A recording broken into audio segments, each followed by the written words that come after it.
So I'm just gonna go. Okay, so this is so what I'm gonna go over is how to convert data into a pandas data frame format from like a slice format. So slice is an object. Yeah, let me just demonstrate it right here.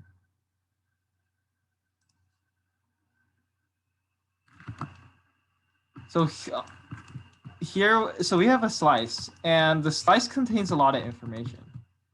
And a slice is called like based on, so if you have, it depends on your resolution of data. So if you add the data on a minute resolution, then slice is called every minute. If you add data on an hourly resolution, the on data is called hourly. And so we get a new slice hourly. This data is actually a slice object, so you could do that. So this just basically enforces the type that data is sliced, but let's just remove that. So data is a slice object. And if you'd like to learn more about like QuantConnect objects, then you can like type in like QuantConnect slice class. And then you can scroll down and click members, and you can just look at all the properties of slice. So you just have to Google that. And so here, can you see my paint? Yeah. Okay. Sometimes it doesn't show up. Okay, so slice is up here, right? And then a slice can have multiple like bars of data. So this would be a trade bar of data. And this might belong to like AAPL. And then we can have another bar of data. Maybe it's like something like this. It looks like this. So trade bars are basically like a candlesticks data. And maybe this belongs to SPY. Then maybe we can have another candlestick data. And this belongs to like Tesla. So to get a bar for one of these symbols, you just have to like key it by this symbol or ticker. And there's also other stuff like dividends, like when dividends come out, stock splits.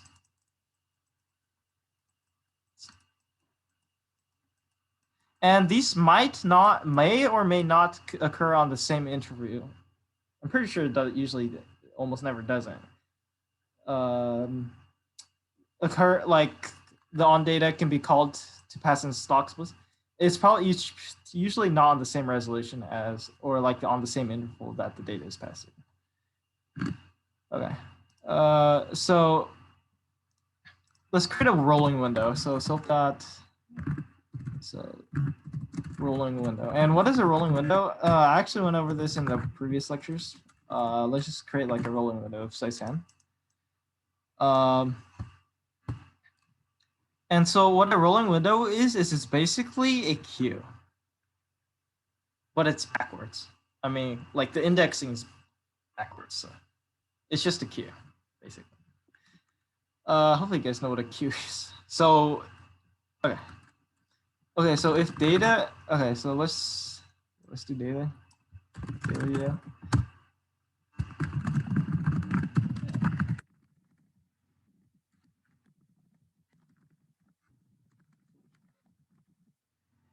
And so if data dot contains key, so data dot bars dot contains key. Okay, so why don't we just do, never mind. So just think, okay, never mind. So if it contains key like SPY or something, because as I mentioned earlier,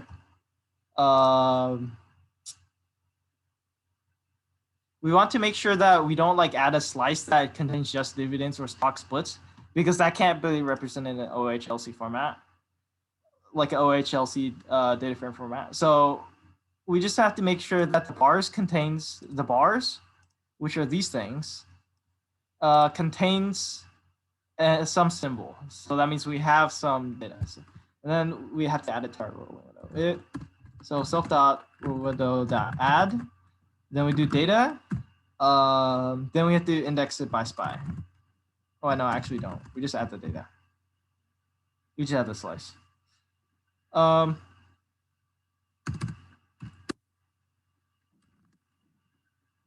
then if self.rule is ready, then we want to convert it into a data frame.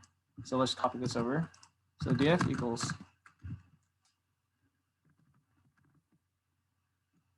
Let's just take a look at this data frame.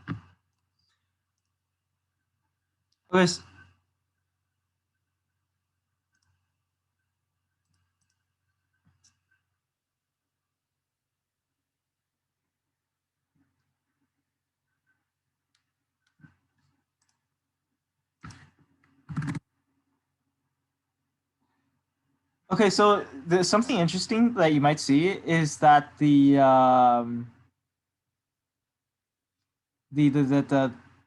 chronology is sort of backwards. It goes from September 5th backwards to August 25th. And that is because the rolling window is backwards. As I mentioned earlier, the indexing is backwards. So something we can do is we can just index it and then apply like reversal. And then let's look at it again. So this first the numbers for these first two spots are for the index slicing. However, if we just left these areas blank, so it just takes everything. And then this third number is for the increment. And if we increment it by 2, we get every other row. If we increment it by 3, we get every third row. If we increment it by -1, what it basically does is it gets everything but in backwards order. So we get every one value in backwards order. Give it to me. Okay, so let's look at this data from now.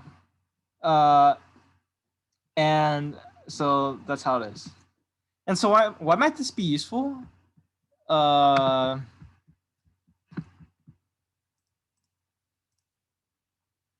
So in the previous workshop, we also showed that we can get the data using df.self.history. Then we want to specify what symbols we want, so SPY and AAPL. Then we do like 10 resolution.daily. Well, you notice every time we need to call this, we need to fetch 10 days of data. So if we call this every day, we need to fetch 10 days of data every day. But if we use this method where the rolling window is constantly updated, we don't actually have to fetch 10 days of data. We don't even have to fetch any data at all, because we don't have to. We store. Oh, one second. I need to close the door.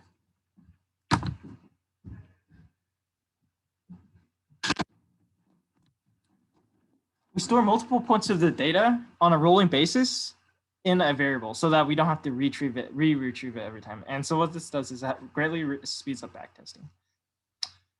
Okay, so why might this be useful? We can go to a one of these strategies that I developed. Hopefully it's loaded.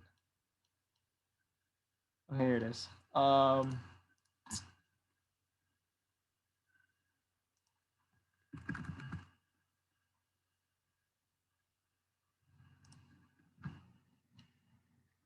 So let's see one example of it being in use. Practice.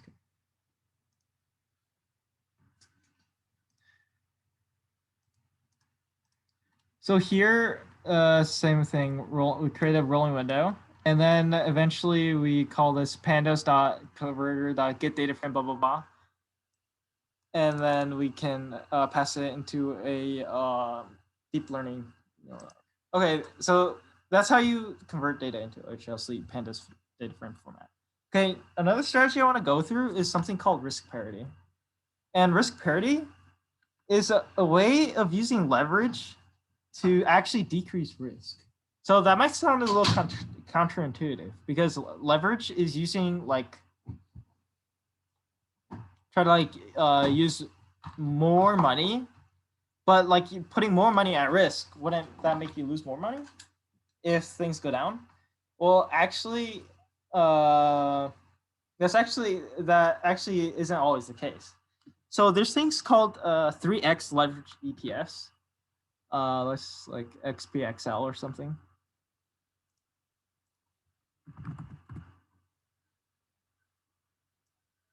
So this is one example of it's basically has like the SPY movements multiplied by 3. And it's actually not exactly times 3. It's like approximate. They try to replicate the 3 times movement of SPY by using, well, like S&P 500 by using like different derivatives, futures, option, like derivatives like futures, options, and stuff like that. And they try to mimic it. So you might not exactly get 3 times the performance. And so what you can actually do is you can use that leverage to allocate less money to SPY. So say you can either spend like 100% of your portfolio to buying SPY, or you can spend a third of your portfolio to buying 3x SPY. So in theory, it should like give you about the same reward and use less money. And then what you can do with the remaining money is put it into like low risk bond ETFs like TLT or something like that. And so that's basically what risk parity is. It actually allows you to reduce the overall percentage of the portfolio that is in stocks, and less stocks and more bond, like less percentage in stocks and more percentage bonds is like theoretically it's supposed to be less risk. It isn't always the case, but usually is the case. So how can I do? So let's try to replicate it. It's pretty simple. It's super easy actually. So SPXL UBT. Let's do TLT actually. I don't know. Doesn't matter. So TLT is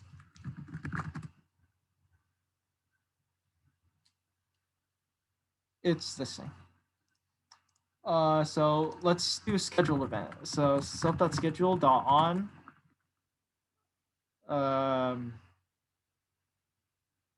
Actually, let's just have it rebalance. Oops, no, yeah. Self.schedule.on.self.date rules.month start. Self.time.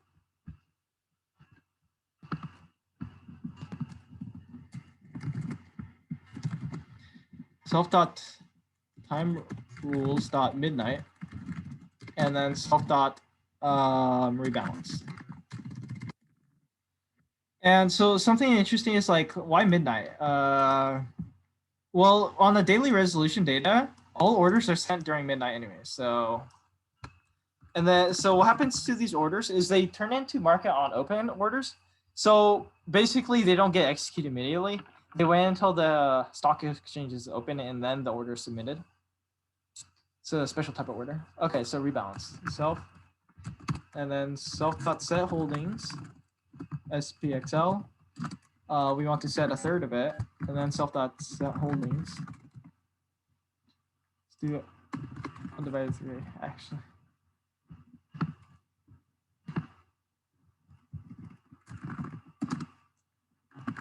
Okay, so actually this, I don't think,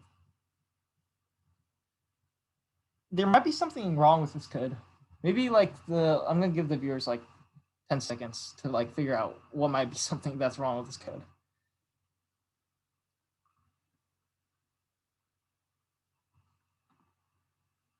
Well, the problem is that what Python doesn't actually uses. Oh no, this is right. Wait, this is right. Just kidding. So something interesting about Python is that it doesn't actually use truncating division. Okay, so just kidding. Disregard what I said earlier. I was just Python actually uses truncating division on the single backslash operator, which is pretty unique among languages. So typically, like in Java, let's do like Java.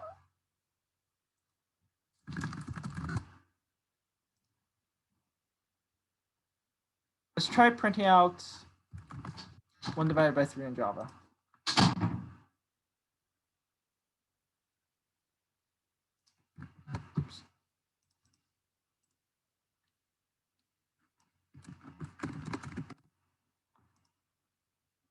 So you notice in Java, 1 divided by 3 is 0. That's because these are two integers, and two integer operations truncate to another integer. And 1 divided by 3 in integer terms is 0. However, in Python, it doesn't actually truncate it, which is pretty unique among like a lot of languages. It actually downcasts it. To actually do truncating division in Python, you have to add a double backslash. Okay. Okay, let's just test how this works. Let's run it for 5 years.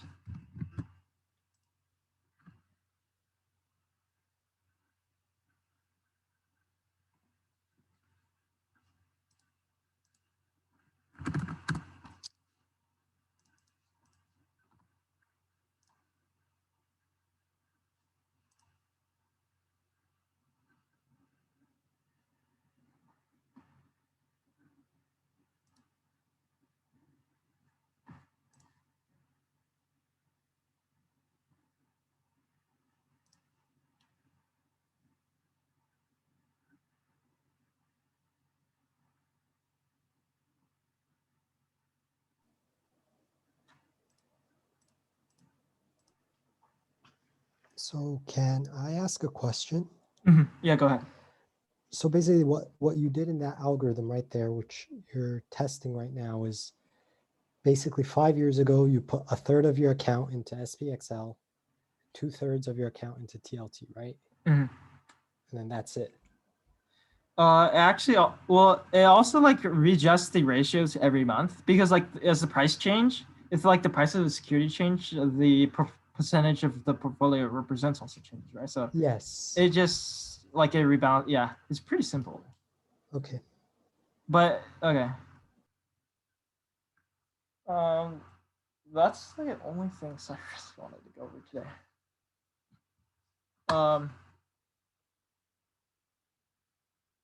Do you have anything that you'd like me to demonstrate? I don't know.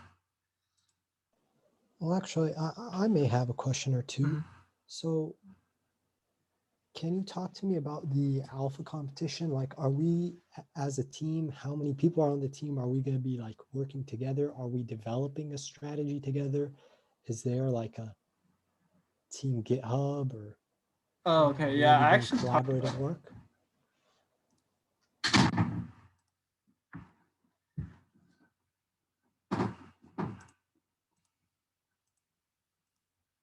I have some details here. Here, I can post the sign up here.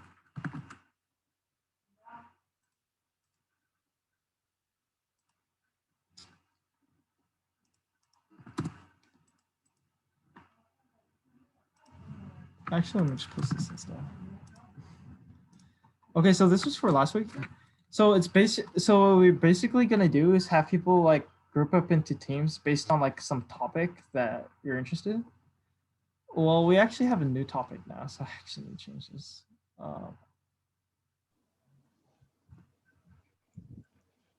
So what we're gonna do is have everyone work on like some. So we're gonna like have everyone work on like a different thing. Like it's hard to work together on these things, right? So my plan was to have everyone like take a different part of something and like work on it, and then after everyone's completed the work, we're gonna have everyone like group up and then try to merge the algorithms together to like take the best parts of each one, or like and also like help each other with the algorithm development process. Okay. So it's like partially in it's like a little bit for individual and a little bit teamwork. So it's like half individual, half teamwork. It's like it's impossible. It's very difficult to do. It's like all teamwork. All right. And are we, I mean, what's the deadline on this project? We're hoping to get it done by the end of the quarter, but there isn't really like the alpha streams won't close anytime. So, Oh, okay. like if it does not get completed by the end of the quarter, we can just like roll it over to next quarter. Okay, but so we're gonna try to like finish it this quarter. The end of the quarter, I mean, is almost here, right? Yeah, that is true. I guess we can't. I guess yeah. I guess we can also like roll it over. I mean, there's like there's no like right like the alpha streams won't close. So it won't close by like some certain months. So keep working on it. Okay, and I mean, I'm assuming you're working on part of it. Can you talk to me about what you're doing? Well, I'm more of a supervisor. I'm like supervising all the projects. All right. Yeah, I'm more of a supervisor. I mean, also, what I'm gonna do is like code up everything. Like if someone needs help with coding something, I'll also help with coding. But I could probably do it all myself, like if I wanted to. But the thing is, like, I want to try to like have everyone else do it because it'll help them get the experience, right? So. Okay, and so then is there a way I can get in touch with my other teammates, right? Because I'll I send guess out there's no one emails. here. Yeah, I'm gonna send out emails for this stuff. All right. So once you sign up,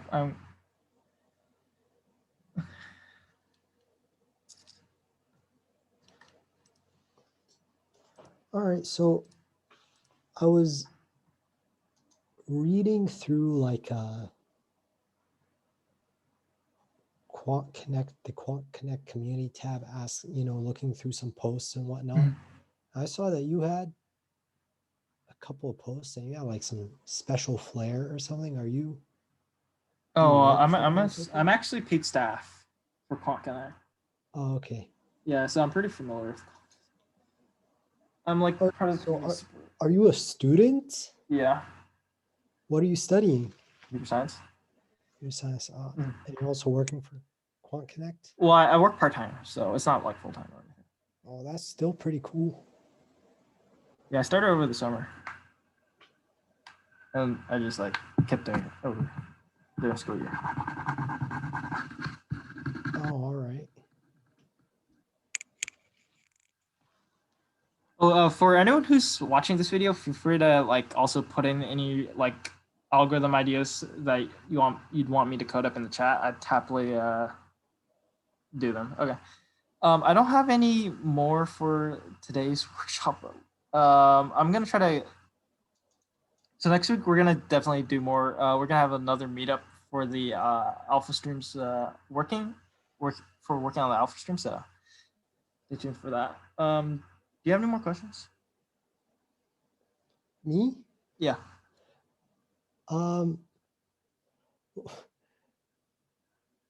really. I mean, I guess where can I start working basically? What can I start doing? For the okay, here, let me stop sharing real quick. Let me stop